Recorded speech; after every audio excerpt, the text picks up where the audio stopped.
What's going on, people? I am Swavor, and yes, we're here again with another episode. I am joined by Illuminated Lenses and Coco Love, and this is Opinionated Facts. And on Opinionated Facts, we talk about breaking news and current event analysis, but sometimes we talk about other things as well. We have some great topics for you guys, and we're going to start with Illuminated Lenses. What you got for us today, bro? Today, I've got news in California. Apparently, California is banning gasoline cars by 2035. The plan is, they want to be more environmentally friendly, and they're trying to battle, against climate change. The decision was made by the California Air Force Board, and in addition, 35% of new vehicles sold in California must produce zero emissions by 2026 and to 68% by 2030. And if you're wondering, emissions is basically the smoke that comes from the tailpipe. I'm not even finna cap to you. I had to look that up. I was like, emissions. That's a big word. I call some emissions, man, and they don't. You ever been riding and want to be down, and you be smelling the smoke coming from the tailpipe in front of you, man. It's not good. So I know what you mean. What are y'all thoughts about that? Do y'all think this is a good idea? Well, I think so. Absolutely. I like what we're doing with going green and just having a less polluted world to live in. I think California don't they have in Los Angeles, they have like this toxic cloud over the city. Have y'all heard of that before? Smog. The smog. Yeah. So I think that's probably why they're really probably trying to head it off early. Like, hey man, let's try to go ahead and get this thing going because we already got enough problems. And also it's like extremely expensive. I think that'll help a lot of people out with gas prices being ridiculous. Yeah. The cost of living there is crazy. So yeah, I think this can help out in several ways. What you got? What you think, Coco?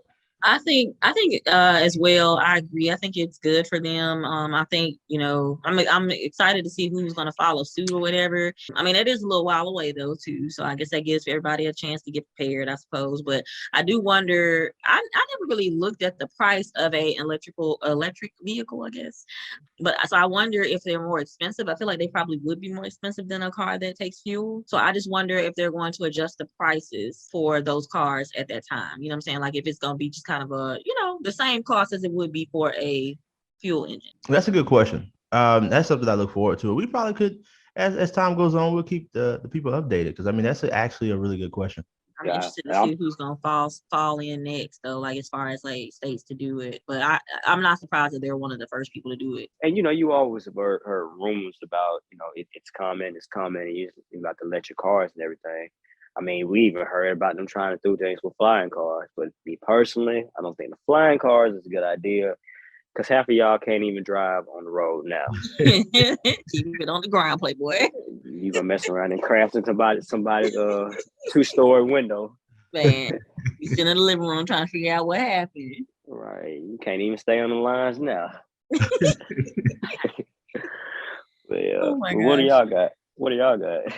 Well, sticking, I guess, with the transportation mode or whatever, but it's a little different, and this kind of goes with flying too. So I don't know if y'all heard about it, but basically it's believed that two Ethiopian airline pilots fell asleep at the wheel and sleeping on the job.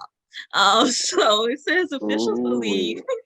It says officials believe that two pilots fell asleep while they were in flight, which resulted in them missing their landing. Now, if it's one thing, if you're gonna fall asleep on the job, I mean, this is a dangerous job to fall asleep on, so there's that. But if you're gonna fall asleep on the job, let's keep it cute and kind of know when you need to wake up. And I think that landing would be a good time. So anyway, according to a report by Aviation Herald, which is like a commercial aviation news site, the flight was heading to Ethiopia from Sudan on Monday. And the plane was an Ethiopian Airlines Boeing 737-800. And it was en route from, I'm going to mess this up, but I think it's pronounced Khartoum. I think it's Khartoum. Khartoum. So pronounce that how you will. Okay. And it was headed to Addis Ababa. Also, whatever. Anyway, and it continued past the top of descent. So basically it missed its landing pretty much. So it was cruising at 37,000 feet on autopilot. Okay. And it failed to descend at the international airport. So air traffic control couldn't get in contact with the crew or whatever, even after they tried to several times. So then an alarm was triggered, and then that's when the plane passed the runway, and then they continued along their route like they wasn't even supposed to be landing at the airport. So when the alarm triggered, that woke the pilots up supposedly or whatever, and then they circled that thing back around and came back and landed 25 minutes later safely. So, according to a statement by Ethiopian Airlines on Friday, the crew involved obviously has been removed from flying, and then until their investigation is complete. So they haven't been fired per se, but it's coming. And according to an article from CNN, this report comes months after pilots at Southwest and Delta Airlines warned airline executives about pilot exhaustion. So apparently, it's been a lot of pilots saying that they're exhausted because it's a lot of demand for flights, because the flight industry is kind of increasing, is ramping back up because COVID. Everybody done forgot about COVID, and also the weather. It's a lot of canceled flights because of the weather lately. So that puts more pilots in demand, and so they're not getting the time off and the rest that they need. And so that's leading to pilot exhaustion. And also back in May, an ITA pilot, so this is back in Italy, whatever, was fired after falling asleep during a flight between New York and Rome, which is a long distance, falling asleep. So anyway, what are y'all thoughts? We're just not gonna set an alarm or I'm all for taking a nap. I need my required naps in a day. I need about 1 or 2 good ones function. But I just feel like when you in the air, I feel like I'm gonna set probably like 3 or 4 alarms just to, make sure I, wake up. Don't want to, wake up too late and I already crash into a mountain somewhere. You know what I mean? I'm actually kind of surprised that it was 2 of them, right? Mm-hmm. Both of them. Yeah, I'm just kind of surprised that they just didn't think, hey, look, if you're really tired, man, hey, you take a little breather, or take a little nap or whatever, and then I'll take one after you. Like, why did they think to do that? Because that's extremely dangerous, man. I mean, just imagine if you're sitting in the back of the plane, you don't even know what's going on, and then somebody says, hey, the pilot's asleep. You know what I'm saying? Can you imagine the type of fear that would be going through? Like, man, it's crazy. You been went up there and slapped one of them. Hey, man, get your wake you. What the hell you doing? I mean, I never would have thought, honestly, that my pilots are asleep. Like, I just took a flight in June or whatever for my birthday, and just the thought of them sleep up there at the wheel, like, this is the wrong time, player. Like, I need you to get it together, look alive, because I want to be alive. Get it together. Like, I never thought that they do that. So I don't know, but like you said, that does make sense if one of them was to go to sleep and the other one kind of, keep an eye on things, because anything can happen. So it's just, kind of dangerous or whatever. But, maybe this will bring more attention to it, because they definitely need to get their rest and everything. Don't nobody have time to be ending up on the side of a mountain or something like that. Like, it's kind of scary. So hopefully they'll address that. Well, this is kind of I ain't gonna say it's the same at all, because it actually has nothing to do with it, but it does have something to do with being responsible. So I don't know if you guys are familiar with the situation that took place with a malfunctioning roller coaster in New Jersey, Six Flags Great Adventure theme park. Did y'all hear about that? I didn't. Yeah, I heard a little bit about it. So I'm not quite sure exactly what happened, but I know that it left 5 people going to a local hospital, and several other people were actually injured, and they said they complained about back pain. And so I just thought that this was like really crazy. Like, I love theme parks. I guess I'm just the type of person who I just like adventures in general. And what better way to go and to hit a theme park to kind of just bring out the inner kid in you. But man, lately it just seems like more, unless we just haven't been paying attention to it, but just more and more people have seemed to be talking about people dying or getting hurt on these roller coasters. And so I just said, I got to talk about this to bring some more awareness. And so I want to share some things with you guys. So about 4 people die every year on roller coasters. Did y'all know that? No, I didn't. Yeah. But here's the thing. You have a chance of 1 in 750 million of dying on a roller coaster. Now that may seem like, well, wow, that's a whole lot of chances or whatever, right? For you to just to stay alive. But here's where it gets crazy. You don't want to be that 1 in 750 million. You know what I'm saying? Right. And then they was talking about how a lot of people get injured, but they don't report it. So a lot of times they cover the deaths, or like when it's a lot of people that get hurt, but they was talking about it happens all the time. People just get hurt in general, but they don't really talk about it, or it's not on the news. So I'm just saying all of this to say, man, I think we should bring some more awareness to people being careful when going to these theme parks and then decide they want to get on these rides, because these rides can kill you. And if nothing else, if you don't take it serious, they can hurt you in a way. It may take you some time to heal, if you can even heal. So what do y'all think about that? I don't know. That's crazy. It's kind of scary because I love theme parks as well. And, I was thinking like, you don't really think about as a child, you don't think about the dangers. Like you don't know, I guess, as a child, like how dangerous it really is. All you know is you get on there, you put your seatbelt on if there is one, because some of them don't have one. But, you put your seatbelt on and, you enjoy the ride, and you're not exposed to the reality of the dangers in it until you get older. And of course, our generation as well has that pesky Final Destination movie to thank as well for some concerns. But I mean, it's real. It can happen. And so then, you pay attention to the headlines and stuff as well as you get older.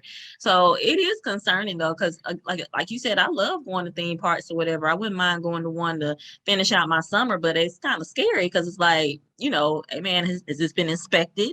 Do y'all know what y'all doing? As the ride attendant. So it's scary. I mean, because like you said, I forgot the number you said, but it does sound like it's a lot. But you could be that one, So 1 in 750 million. That's the chances. Yeah.